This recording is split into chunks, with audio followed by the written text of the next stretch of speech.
اچھا جی، السلام علیکم ورحمۃ اللہ وبرکاتہ۔ تقلید کے بارے میں ایک اور چیز یہ دماغ میں رکھیے کہ دیکھیے تقلید جو ہے نا، یہ کسی نص سے ثابت نہیں ہے،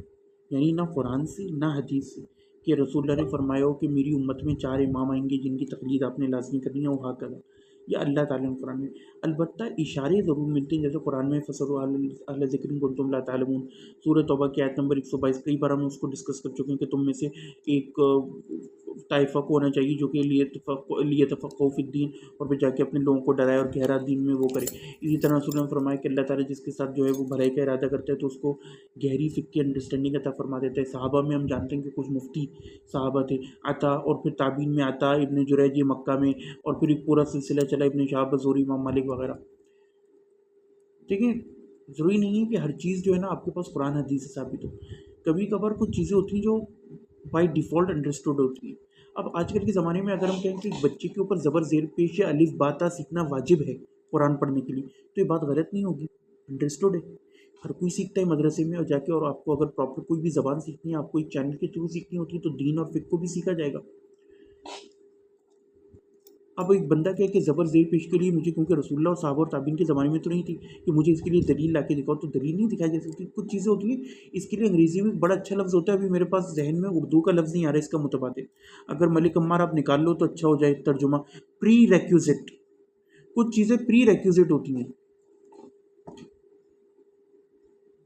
تو فقہ اور تقلید پری ریکوزٹ ہے۔ اب ہوتا یہ کہ کوئی بھی ذی عقل بندہ فوق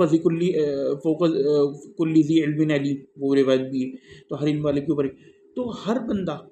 چاہے وہ مقلد ہو یا غیر مقلدین میں سے ہو یا چاروں مذاہب اربعہ میں سے، وہ یہ بات تو کامن سینس پہ مانے گا کہ چاہے کوئی اہل حدیث ہو یا وہ غیر مقلد ہو، وہ اپنے گلی محلے کے امام کی تقلید کر رہا ہوتا ہے، تقلید ہر بندہ کر رہا ہے۔ جی ہمارے کمار بولیے۔ ضرورت ہے پیش کی ضرورت، ہاں صحیح ہے، جزاک اللہ خیر۔ تو عام بندہ تو تقلید کرے گا، اور وہ بھی بلد کے مذہب کی۔ اب یہ جتنے لوگ ہیں جن کو یہاں پاکستان انڈیا میں شافعی بننے کا شوق ہوتا ہے یا مالکی یا دیگر اور حنابلہ بن جاتے ہیں، حقیقت میں سب غیر مقلد ہیں، بے شک اپنے آپ کو مقلد بولتے ہیں۔ تو یا تو آپ بلد کے مذہب پہ رہو، اور جیسے کہ میں نے پہلے بھی بتایا کہ عقائد اور فقہ کے اصول میں، اسی طرح عقائد کے اصول میں، اسی طرح فقہ کے اصول میں بھی تقلید نہیں ہے۔ آپ کو کچھ چیزیں تو سمجھنا پڑتی ہیں نا، جب آپ عقائد کے لیے کہہ رہے ہو کہ بھنگی بھی عربی سیکھ کے، کیونکہ مطلب یہ ہے نا، منہ سے نہیں بولتے، لیکن جب وہ کہہ رہے ہیں کہ بھنگی بھی تقلید نہیں کرے گا، اور ایک مزدور کو بھی، اور ریڑھی دان کو، اور بقال کو بھی، سبزی بیچنے والے کو، سبزی فروش کو عقائد ڈائریکٹ قرآن سے لینے، اس میں تقلید نہیں ہے، اس کا مطلب عربی سیکھنا فرض ہوا، پری ریکوزٹ ہے نا۔ تو اسی طرح فقہ میں بھی، ہاں جب وہ کچھ اصولوں کو دیکھ لے گا، جیسے کئی بار یہ اگزامپل میں نے دی ہے موالات کا مسئلہ اور دیگر، کہ کچھ اصول ہوتے ہیں جو کار فرما ہوتے ہیں، اس لیے بندے کو خاص طور پہ جو اجتہادی امور ہیں ان میں ایک مذہب کی رائے پر چلنا چاہیے۔ البتہ جو موریتانیہ کی شیخ نے بات کری، بہت اچھی بات کری، انہوں نے کہا کہ جب کسی معاملے میں واضح نص آ جائے نا، پھر تقلید نہیں ہے، جیسے پورے سر کا مسئلہ، اس میں تقلید نہیں ہے کہ میں کہوں کہ امام شافعی کے فتوے کو فالو کرتے ہیں مالکی۔ ہاں، سر کے جز کا مسئلہ، اس میں ہمارے پاس واضح نص نہیں ہے، تو یہاں ہم تقلید کریں گے ایک مذہب معین کی، یہ نہیں کہ مجھے فلاں کا اجتہاد پسند آ گیا، نہیں، مذہب معین کی۔ کیوں؟ کیونکہ وہی جو میں نے آپ کو بتایا کہ موالات والا مسئلہ، every thing is connected together. ہاں، آپ مجتہد مطلق بن جاؤ، پھر آپ کو پک اینڈ چوز کرنے کی کھلی اجازت ہے، پھر آپ کو پک اینڈ چوز کرنے کی کھلی اجازت ہے۔ دوسری بات یہ، اب یہ ایک اچھا آرگیومنٹ ہے کہ ایک عام بندے کو کیا پتا کہ یہ نص ہے بھی یا نہیں، یا یہ منسوخ ہے یا غیر منسوخ ہے۔ تو دیکھیں، ہم کہتے ہیں کہ عام بندہ تو تقلید کرے گا عمومی طور پہ، جو بالکل ہی جاہل ہے، اور جو مجتہد مطلق ہے وہ بالکل آزاد ہے۔ اب جو درمیان کے لوگ ہوتے ہیں، اوبویسلی یہ بائنری نہیں ہوتے، یہ فلوئڈ ہوتا ہے، کچھ عالم ہوتے ہیں، کچھ مجتہد فی المذہب ہوتے ہیں، کچھ مجتہد منتسب ہوتے ہیں،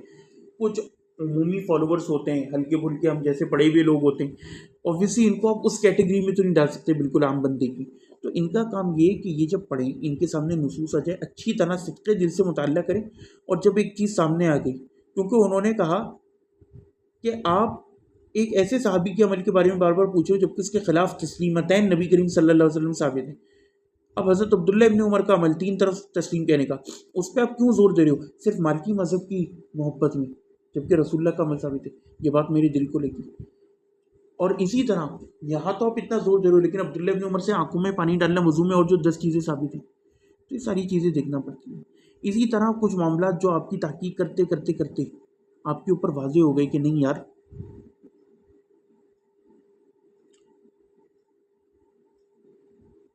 اس میں مذہب کی تقلید نہیں،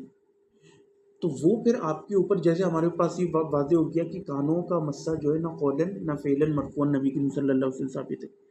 اگر تو کوئی بندہ اس کو سر کے اجتہاد میں ڈال کے کھاتے میں کہہ دے کہ مستحب ہے تو ہمیں ایشو نہیں، لیکن اب ایک بندہ یہ کہے کہ سنت چھوڑنے سے وضو ہی نہیں ہوتا، یہ سنت موقع ہے، یہ واجب ہے مالکی فقہ میں، تو اب ہم اس سے دلیل مانگیں گے، یار کس دلیل کی بنیاد پہ تم کہہ رہے ہو؟ ہم اس کو کیسے سنت کہتے ہیں جب ہمارے سامنے بات واضح ہو گئی کہ سنت نہیں ہے، نہ قولن نہ فعلاً، تو اسے ہم نہیں مانیں گے۔ ہاں اب ایک مسئلہ آ جاتا ہے کہ بھئی سنت موقع مالکی مذہب میں سنت موقع چھوڑنے سے بھی سجدے سے واجبات ہے، یہ اجتہادی مسئلہ، ایشوز اس میں بھی ہیں، کیونکہ کسی کا یہ قول نہیں ہے کہ سنت موقع چھوڑنے سے واجبات ہے، لیکن اب آپ ان کی اگر ادلہ کو دیکھو، بات ان کی صحیح ہے کہ بھئی سنت موقع وہ اعمال ہیں جو نبی کریم صلی اللہ علیہ وسلم نے ہمیشہ کی، کبھی ان کا ثابت نہیں چھوڑنا، کبھی ان کا چھوڑنا ثابت نہیں۔ پھر وہ حدیث مسیح علیہ السلام، بہت ساری چیزیں، تو ان معاملات میں آپ اجتہاد کر سکتے ہو، یعنی جس میں واضح نص نہ ہو، لیکن جس میں واضح نص آ گئی یا ثابت ہو گیا کہ اس میں واضح نص نہیں ہے، اب اس کو آپ اجتہادی معاملے تک رکھو تو ٹھیک ہے، لیکن دا مومنٹ آپ نے کہہ دیا کہ سنت ہے، یا تو آپ یہ کہو کہ مالکی مذہب کے اصولوں کے تحت، جیسے یہاں پہ کہا گیا کہ مالکی مذہب کے اصولوں کے تحت سجدہ قبلی کرنا واجب ہے سنت موقع چھوڑنے پہ، ہمیں کوئی ایشو نہیں ہے اس جملے سے، لیکن اگر یہ کوئی بندہ کہہ دے کہ سنت موقع چھوڑنے پر سجدہ سہو کرنا